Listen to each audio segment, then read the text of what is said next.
Good morning, everybody. Thanks for joining me on the live today. We had a pretty good shower last night or yesterday late afternoon.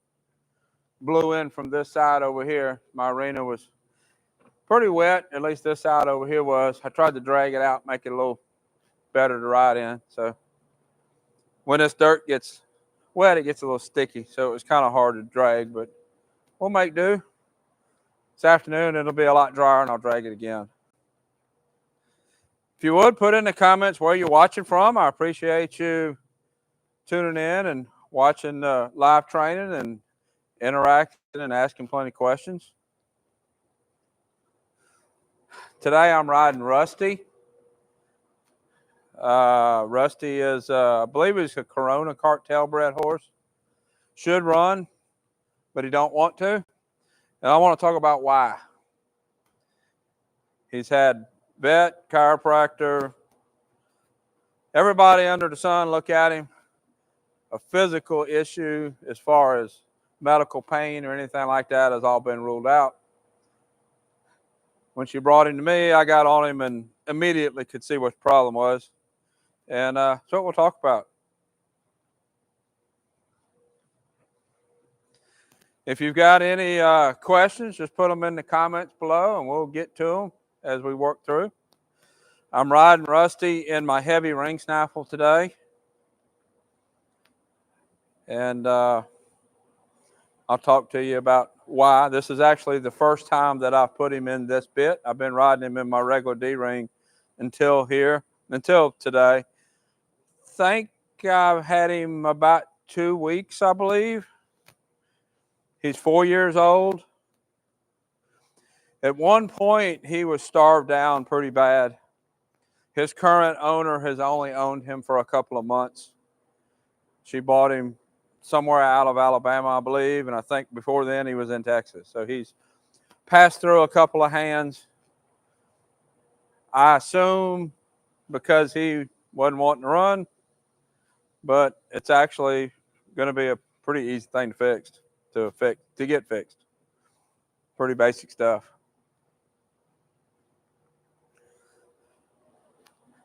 So when the owner was riding him, she'd get on him and she would kick, swat him with a rein, use a crop, do anything to try to get him to go forward. And he would just kind of settle down and close his eyes and just ignore her. And one day I had him in a stall, he gave me a similar issue just coming out of the stall. Just kind of a poor attitude about working in general. When I got on him the first time, what I noticed pretty much right away, just walking him around, he was slapping the ground really hard with his left front, putting a lot of weight on it, and then a softer step with the right front. And just real heavy on this left front. Just walking, I could feel it. And then when I went to trot, it got even worse. Most people are aware that horses are left side or right side dominant.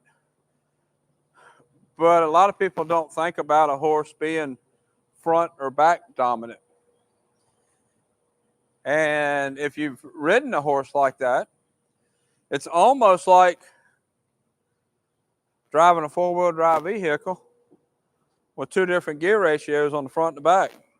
It's like all the power is pulling on the front and the back can't keep up, or the back is really pushing and the front can't keep up. And what you end up with, if the back is pushing hard and the front can't keep up, you end up with horses kind of going out to the side because the back is pushing, the front can't go forward, so it'll go this way. Or if you have a horse that's pulling in the front and the back won't keep up, then you have an issue with a horse that has trouble with his upper transitions. Pulling forward, a lot of trouble with the horse going into a lope. His issue, he had two issues going on. One was really heavy on this front left shoulder. Wasn't picking that foot up. All his weight was on that shoulder. And the second issue was he had no push in the back end. So not only was the front end and the back end not matching, they both had a problem. So what I have been doing is working those problems individually, and to get the front to step softer, mainly on this left, but I'm working both sides. It's the same leg yield exercise that you see me do. Ask that left foot step, step, step, step. Step that left foot up and across, up and across. And that right there helps this shoulder not be so heavy. So I've been doing a lot of that, and I've been doing a lot of getting his back end to push. I'm going to turn him on this wall. I'm going to turn him to the right, and I'm going to turn him to the left. I haven't done this in a day or two. Let's see if his turns look different anymore. When I first started with him, his left turn was way obviously different than his right turn. So let's watch what he does in this left turn to the wall.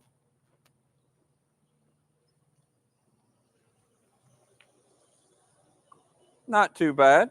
Stepped around in the front, walked forward in the back. The back generally stayed still until the front stepped around. Then the back pushed out. Now let's turn the other way and see what happens. Let's see if there's any difference.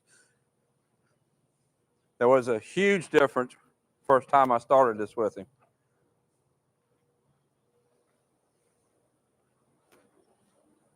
Turn to the wall. You see that time, I'll come around and do it again. He bent his neck and left that left shoulder out, going around the wall, going around that turn. Let's do it again.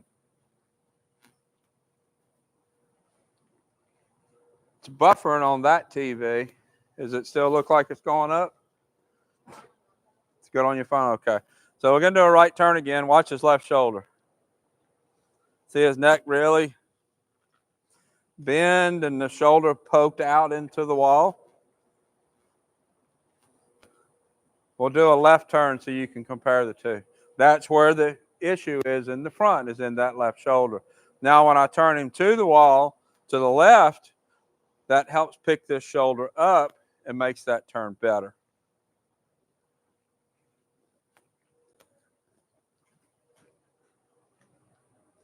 See how much better that was?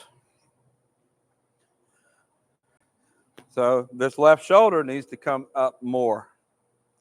Let's ask him to come up to a trot. When he first come, I couldn't even get him to trot. Let's do that same thing in a trot.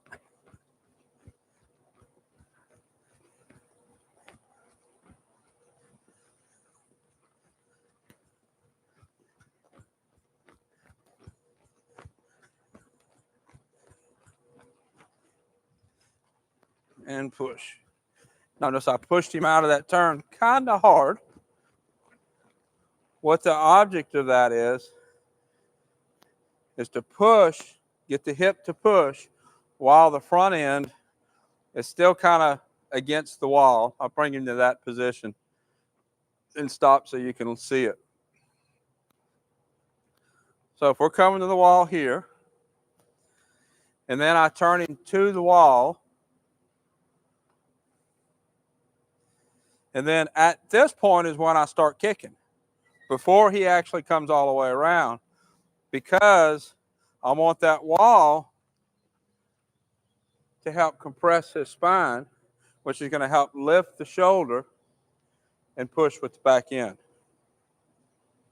Let's come around and do that again. I've talked about this exercise a lot. I do it a lot.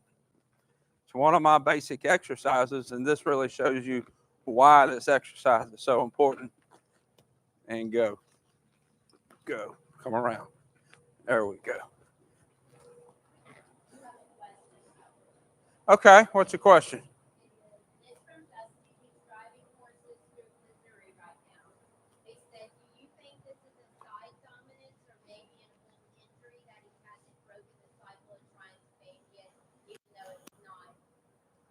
Okay. Dusty, do I think this is an old injury or a side dominance? What I think this goes back to is he was starved down pretty far at one point, and I don't know what condition, what his living conditions were like when they put weight back on him. I suspect that when they were putting weight back on him, he did a lot of standing. Probably standing, weight on this foot, weight on that foot, and resting these 2 feet. Normally it's diagonal like that, which I'm sure you already know. So if he's doing a lot of standing while he's putting weight on, standing on this foot, standing on the diagonal foot, and resting the other 2, that's going to get his body to develop in that curve like that. And that's what I suspect it is. I really don't think it was an injury. I think that's just kind of how he was slouching while he was putting weight on. And if you would, email me your information, Dusty. I'd like to talk to you about something else. Email's rideslide@hotmail.com. Shoot me an email when you can. Any other questions so far? Yes. How do I fix my mare from pushing into my leg cue and then push harder with my leg? How do you fix your mare from pushing into your leg cues and then pushing harder? So, are you riding with a spur or not? Tell me if you're riding with a spur or not. That's going to be a big part of the answer. When you apply any cue, whether it's your hand, your leg, whatever, we talked about this once before, it's been a little while. When you apply any pressure, it should take you about 5 seconds to go from 0 to 100%. Yes. She is riding with a spur? Good deal. So if you take that cue, that leg cue, that spur, and you start it, then when you first start applying it, apply it soft. At 5 seconds, that leg cue should be as hard as you can push. Make sure you're turning your toe out, keeping your heel down, and start building. 1, 2, 3, release. He released at 3. At 5, you should be pushing as hard as you can push. Give the horse a chance to think about what's happening and then respond. So often I had this with that Palomino mare that I have, Mia. She would push in. So what I would do, you don't ever want to bump. You always want to push and build. So what you can do is start that push, and then when you feel the horse start to push back, take that spur and just kind of massage it around a little bit. See how that kind of got his feet moving? Just massage it around. You're not going to kick. When you kick, that just makes it worse. But you've got to tell her that pushing back isn't acceptable. Any other questions so far? No, but Dusty said he'll know. Okay, thank you, Dusty. Okay, let's go back to working this exercise a couple more times. And then I'm going to talk about kind of the next step that I'm using to bring this horse along.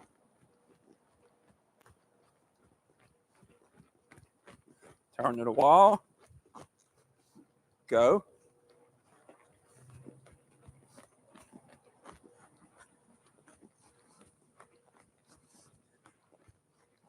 As you see, as we're trotting around, he's kind of following left and right. That's the next thing we're going to talk about.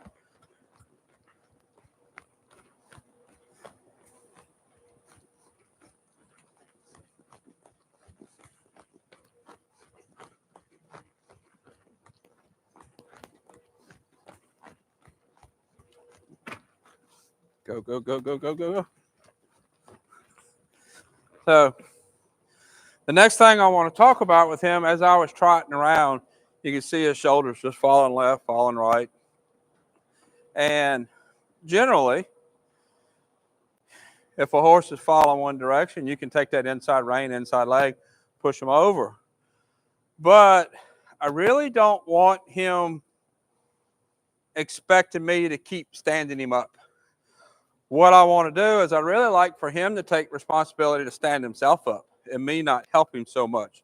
So every time he follows one direction, I'm going to turn him in a way that makes following that direction hard so that he wants to stand up and go straight to be ready to go where I ask him to go.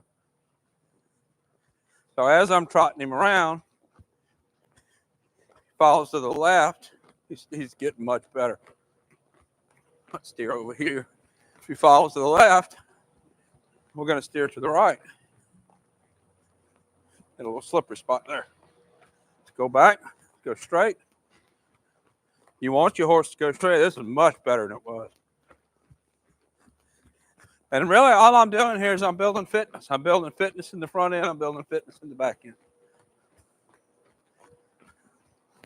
This is a lot better than it was just yesterday.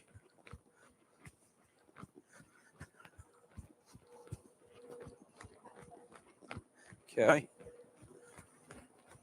So that is much, much better. That was to get him to want to support himself and not rely on me to keep him from falling back and forth. What's your next question?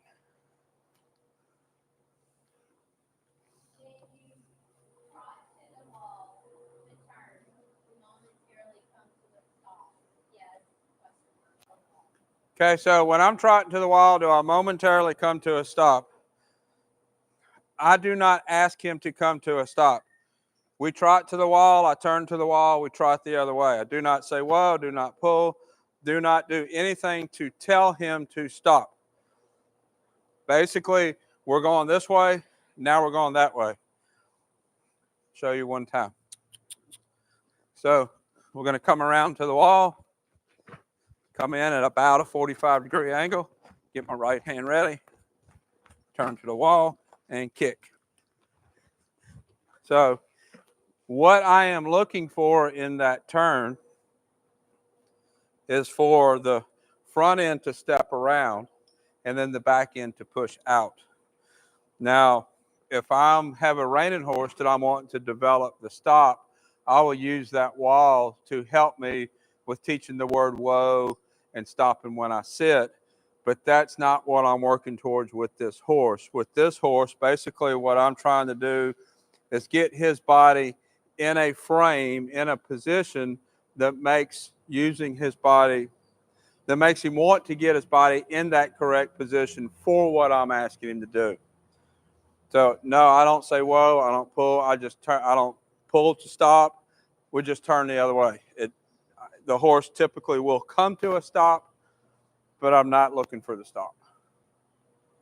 Another question?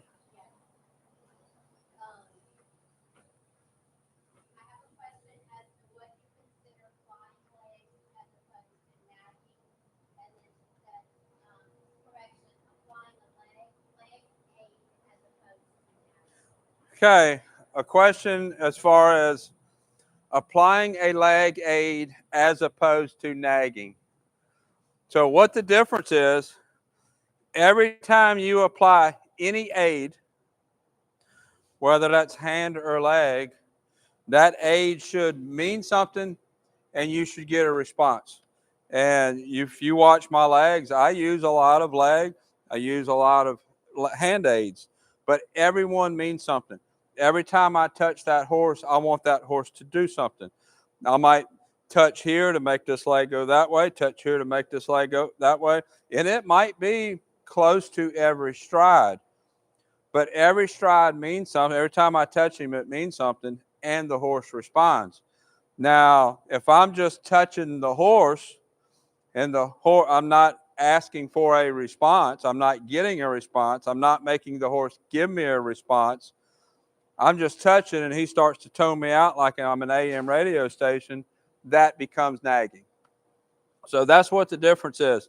It's not so much, you can touch a horse less and it be nagging, touch a horse more and it means something. If you watch me work Gunny, most of her videos on Patreon, I'm using a lot of leg because she's young, she's not strong, she needs a lot of help supporting herself, and that's what I'm doing. I'm helping her support herself with my aids. Okay, can you talk a bit about When and why to use a back girth? So basically, you're going to use a back girth. You know, most of my beginning horses, I don't put one on. You're going to use a back girth to keep the back of your saddle from coming up. That's really what its whole purpose is.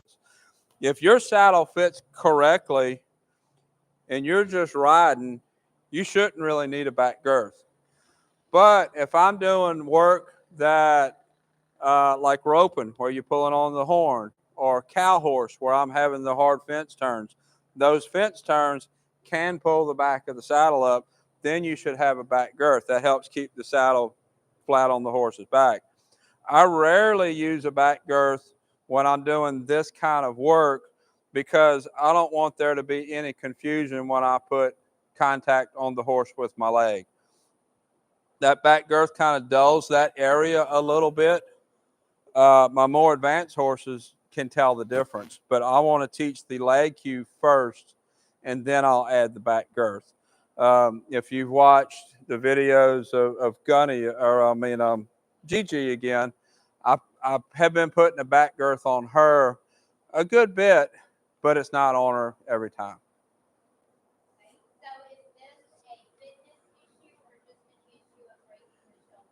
So is this a fitness issue or just an issue of breaking the shoulders loose? This is all a fitness issue.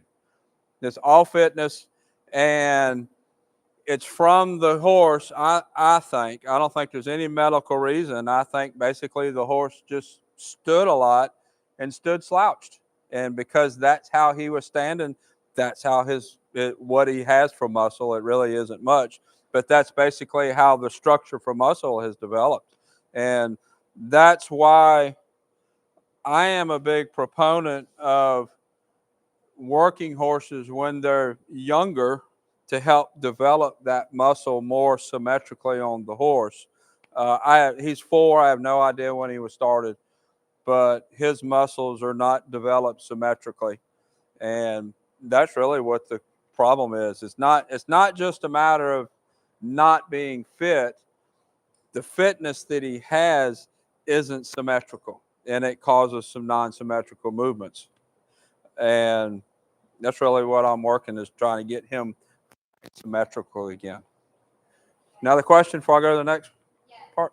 What would your practice be going from a hackamore to a first time hearing a bit 15-year-old horse starting on barrel? What would my practice be with a hackamore going to a bit 15-year-old horse starting on barrels? In my opinion, is that horse at 15 should have been in a bit years ago. I know a lot of barrel people use hackamores. I actually have a barrel horse in here right now that's primarily been ridden in a hackamore.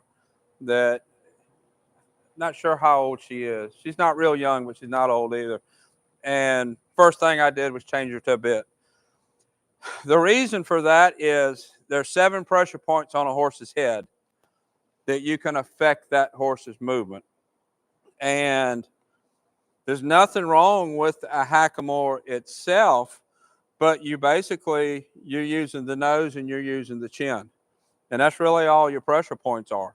And the other 5 pressure points that help you put that horse's body in the correct position for what you're asking the horse to do, you're not even using those pressure points. And just like him with getting to turn on the wall and pushing the back end, his whole issue was not having his body in the correct position. And she was riding him in a hackamore. And nothing wrong with the hackamore in itself, but your horse has to use its body correctly, which you probably know. That's probably why you're talking about putting him in a bit. And really what I would do, I would go to a snaffle bit, just like he was a green horse first time he ever rode, and start working on flexion. Basically the same kind of stuff that I'm working on with him. There's really no, I've had that question a couple times as far as preparing a horse for the next bit.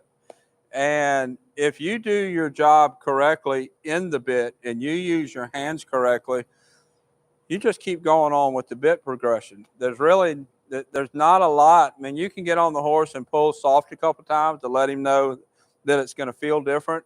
But there's if you do it right, there's really not much preparation to do. Today is the first day I've had this bit on this horse. This is my smooth mouth heavy snaffle. Before this, I had him in my D-ring snaffle and just put the bit on and went. So in your situation, just put the snaffle bit on, stay in a closed area, a small enclosed area, just because he's an older barrel horse. Make sure you have some steering and some woe and just ride. There really isn't that much preparation. The reason I'm swapped Rusty here to this bit is because now that I'm starting to get a little bit more push in the back end and a little bit more lift in the shoulders, I want to work a little bit more truer type collection. So I am going to take the slack out of my reins, asking to break at the pole, drive with the back end, and ask him to round up a little bit. He's pushing on my hands. It's real important here. I see a lot of people when the horse pushes on the hands, they start seesawing the bit. Wrong thing to do. The resistance in the hands is not because of the bit. The resistance pulling on my hands is from the shoulders. So seesawing on the bit will get the horse broke at the pole to get him off of your hands, but it's not going to lift the shoulders, which is actually what you're after. You don't want him to just get off your hands. You want him to collect through the whole body. So basically, when I feel him push on my hands, I'm going to give a push with that spur. If he pushes on my left hand, I'm going to push with my left spur. And this goes back to that last question about nagging or using your aids. Every aid means something. Right there, he's starting to get a little bit softer. I'm using mostly just left leg there. There, see him break a little bit. Now a little bit of both legs. Now he's starting to break at the pole. Now he's got his head back up. We're going to ask again, both legs. Both legs. There we go. And what this does, a little bit of left leg. Whoa. What this does, this starts working on true collection, building these muscles up that need to be built, rounding his back. Another question? Yeah, the same one that asked the question about the barrels. With what you were working on, could you work figure eights between the two walls or both? So with what I work, figure eights between both walls to work both leads and turns. So when you're turning a horse against the wall, like I was doing with him, if you turn every time you get to the wall, what's going to happen is the horse is going to start expecting the turn, and he's going to start wanting to stay away from the wall, because if he has more room, it's easier to make the turn. So I generally anchor it on one particular spot. I might pick a beam and I always turn with that beam, but that doesn't mean I always turn every time I go around. I might go around 2 or 3 times before I turn and go the other way. I'm going to wait until he's not expecting the turn, because if he's expecting the turn, then he's not going to set up good for the turn. When a horse advances a little bit more, and let's say I have a horse advanced a lot more.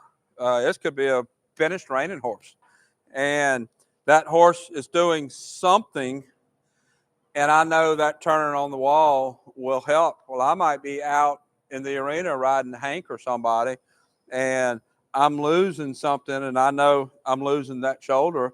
I might turn him once on the wall, out and open my reining circles.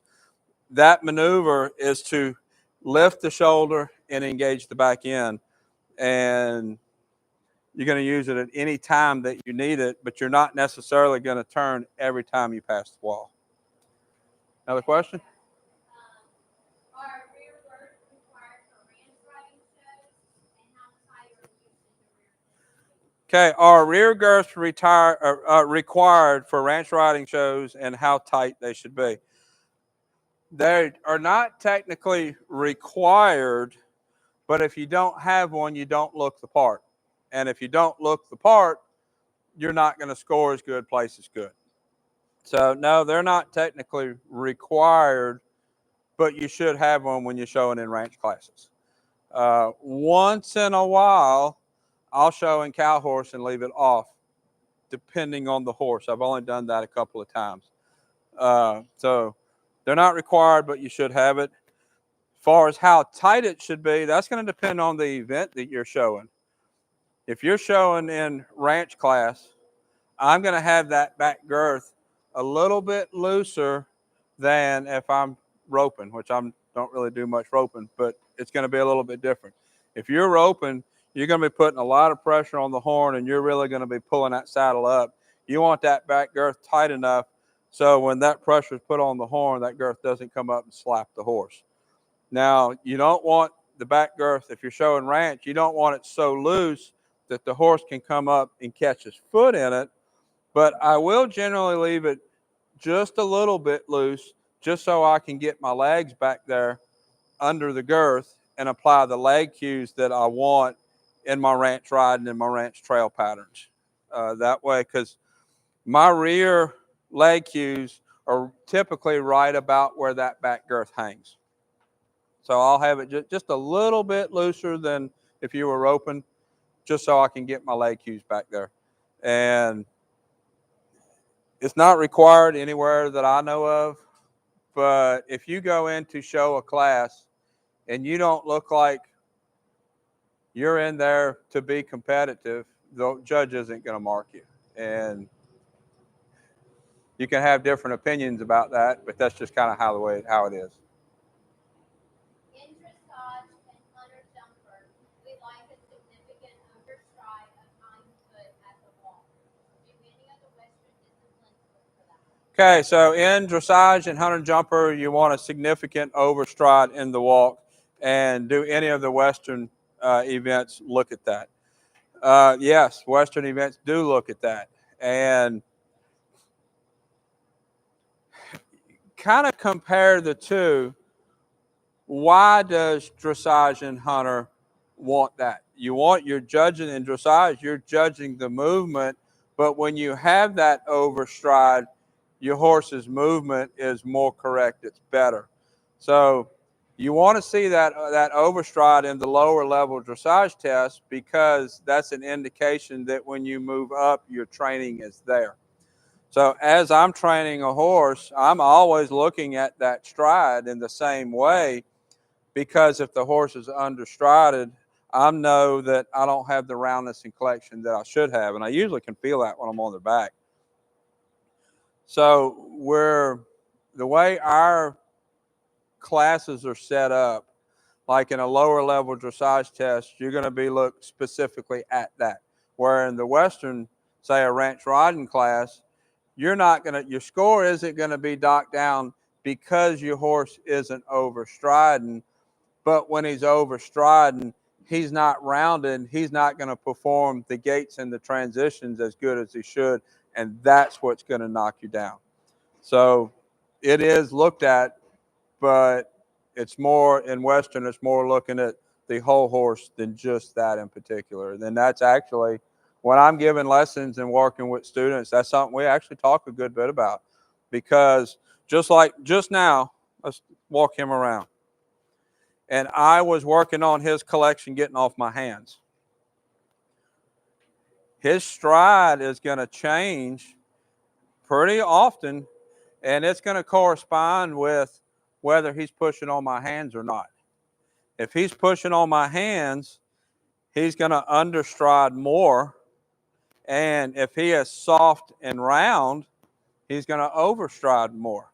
So as this gets better, his overstride will get better. I'm not sure how much you can see as I'm walking around here.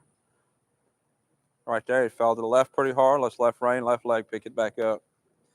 But you should see his stride changing as I'm walking around. And that stride is going to correspond with how much he's pushing on my hands. Same way in Western as it is in dressage. It's just that basically I am way lower, like just starting an intro test type, preparing for an intro test. Okay. Is there something I can or should do to lower the head? She starts out high-headed always, but will it go away on its side? Is there something you can or should do to lower the head? So I never do anything to tell the horse to put its head in a certain place. Horses are bred or built where their neck is going to come out of their shoulders in a way that's comfortable for them. So and I just had this conversation with somebody not long ago. Typically, cow horses, work cows, they are bred for their heads to be lower so they can see the cow right there. English horses have been bred so that they can jump. So their head's going to be a little higher so they can judge the distance on the jump. It has nothing to do with whether a horse's head should be high or should be low. The horse's head should be in a place where he can do the job you're asking him to do. So if I have a reining horse or a cow horse and he wants to keep his head high, typically he's not going to be able to see the cow, and that might be what calls him out of cow horse training. Not so much that the head is not, I'm not going to try to put his head down, because if I artificially put it down, it's not going to stay down.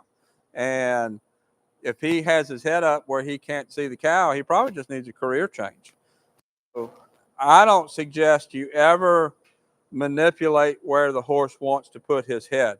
Round his body, lift his shoulders, lift his back, engage the back end, let the neck and the head take care of itself. If it's not going in a place that's suitable for the event that you want to do, he's really not built to do the event you want to do. That's really what it comes down to. That horse's conformation wouldn't suit your event. And that's why most Western horses have their heads down. They're bred to work cows. That's what all of them go back to. And I laugh every time I see a comment about horse's head down and submissive and broke his soul, and that's where he wants. I mean, I have horses standing out in the pasture all day long, and that's where their head is. That's where it's comfortable. So I really don't suggest you manipulate how high or low the horse's head is. Any more questions? All right, so let's move on. Let's walk around some more, and let's see what I can get for some collection with him. It's like he's got a fly or something bothering him. I didn't want to start this right away because I didn't have any for, and it was all I could do to get him to trot. And I'm not going to pull his head into his chest. What I'm going to do is ask his back to lift up and engage the back end. Remember, I was saying earlier, we need the push. We need the strength in the back end. We're strengthening his back muscles. I'm strengthening his back end muscles. I'm not going to pull here because I don't want to pull his head just in. I want to get roundness in his body. So my hands are going to be up here, and my legs are going to be driving him forward on the bit. And I'm putting spur on either left or right or both, just about every stride.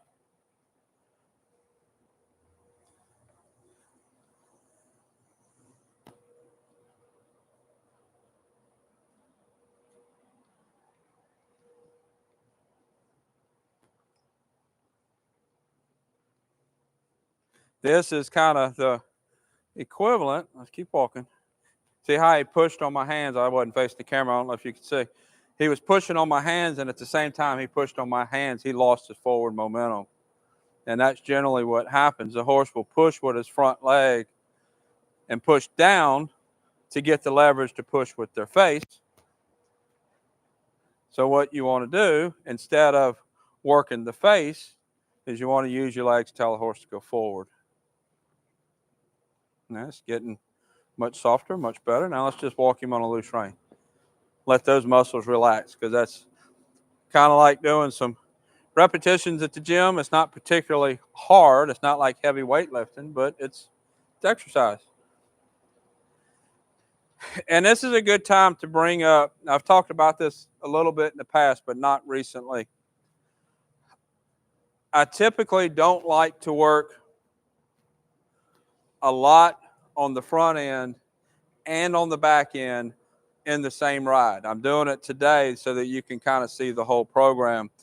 But I generally don't like to do both, because if I work him a lot on his front end and a lot on his back end, then if I come back the next day, I'm not really giving those muscles a chance to recover very good.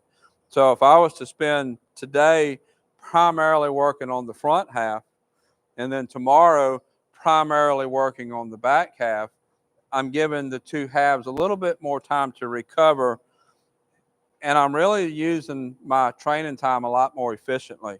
Because if I ride him 2 or 3 days in a row and I don't give his body a chance to recover, then I'm going to have to lay him off for a day or two so he can recover, and then pick the training back up. And that way the training actually ends up being a whole lot slower than working half at the time. I rarely work with any horse. I rarely work a lot on the front half and the back half the same day. If you got any questions about that, ask me. That, to me, that's really important. I see a lot of younger trainers making that mistake, and they work the whole horse and kind of overwork the horse and really don't give the horse a chance to recover. I've talked about my 350% days, 70%, 90%, and I stick pretty close to that. And then I work front and back. Any questions? Yeah. What's your opinion on the artificial headsets and games of the modern Western pleasure? What is my, no, you don't have to read it. What is my impression on the artificial headsets of the modern Western pleasure horse? Before you answer that, let me give you this other comment. Okay. Interesting that you say not to manipulate head height. Free swing heads overnight before show classes, or worse, heads tight up very high to exhaust neck muscles before show. Do not deny show classes, and yes, it happens. Yeah. Yeah, and it's true. It does happen. People do try to manipulate neck heights, and it does happen. And people will tie their horse's head up to try to get it to come down. People will try to manipulate the neck to go in a place, in a certain place. And as far as the question about the artificial head heights in modern Western pleasure horses, if you really look at those horses and watch them show, the ones that putting their head down there is not natural, is not really placing as high. You can tell that they want to bring their head up when they lope. They're bobbing their head up to get their shoulders up to come into the lope. They normally can trot a little bit better with an artificially low headset, but their lope really isn't that good. So it does happen. People do try to manipulate the headset, but you're not, that horse, you're not going to place all that good doing that. And the horses that are bred to keep it down here, like Bebe, I mean, Bebe was bred to do Western pleasure, and if you saw him loping across the pasture, his nose was on the ground. That's where he wanted it. So yeah, it happens. Trainers do it. Trainers do all kind of stuff, but that don't mean that it's the right thing to do. And if you watch a class, you can usually see the horses that have done that. And the other side of that is people that have impressions about artificial headsets on Western pleasure horses, and you have a perception in your head, and I can go watch some really good shows. Go to the AQHA World Show, go to the Snafflebit World Show, and that's where you're going to see the horses that naturally want to put their head down, and you'll be able to see the difference. It's when you go to the little small local shows, and that's where you see a lot of horses with trainers that's trying to make something happen with the artificial headsets. And I'm not saying that there's not some artificial stuff that makes it to the bigger shows, but you don't really see that there. And the same goes with every event, whether it's pleasure or reining or cow horse or whatever. You're going to see horses that's trying, the people, trainers that are trying to make something happen with that horse. Um, Sometimes it works. Most of the time it don't if the horse just isn't built to do what you're asking him to do. That's like you don't see many thoroughbreds excelling in reining because their back ends are out. Their back ends are bred to run. They're not built to be up underneath. It all just goes on how that horse is built. And let me touch on something else too, now that come up. So lots of people will look at a horse as conformation and look at its conformation and say, this is wrong, that's wrong, and this needs to happen. His hocks are too high, his hocks are too low. He's not square. His legs come off too far on the corners. They come out too much underneath him. He's pigeon-toed. He's cow-hocked. And not that any of that is wrong, but some of those things is more desired in some events than other events. I have no problem with a horse that's a little bit cow-hocked. I have no problem with a horse that has his back end built more underneath him, as opposed to like a thoroughbred that's built with his back end more out. If you're looking for a barrel horse, you're going to want the back end out a little bit because he's going to be able to stride better, push better. Reining horse, I want his back end underneath him a little bit better. So conformation is not universal. Conformation is going to depend on what you're going to want to do with the horse. Reining horses, I want them to have a little bit shorter neck. I want the neck really a little bit too short to match the body. That gets a little bit of weight off of the front end. Running horse, you're probably going to want that neck out a little bit to help balance the back end for striding a little more. So I see it in the comments a lot of people just pick apart conformation, and conformation for one event, suitable for one event, not suitable for another event. You're not going to pick this horse for a jumping horse. He's not going to be able to scope how high he can jump very good. He's not going to be able to see how high the jump is. He's going to end up knocking a lot of rails down because of how he carries his head. Now, if you want something that's going to keep his head low, bend, go around a barrel, watch cow, then you'd want this kind of conformation. Running horse, jumping horse, you want the neck to come out of the shoulders a little bit higher. Just how it is. Yeah, okay. So let's walk him around a little bit more. Let's do another little episode of asking him to break the paw there. See how it's coming easier? Starting to come a little easier, and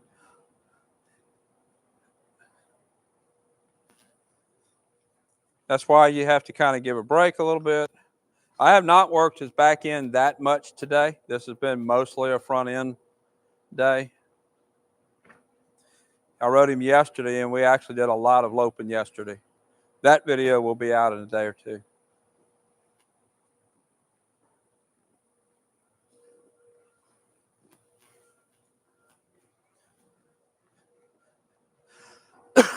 If you are from a part of the country that has a really cold winter and you're kind of locked in and it's kind of hard to ride or get your horse ready to show or start a horse in the winter, might be a good time to send your horse down here for a winter.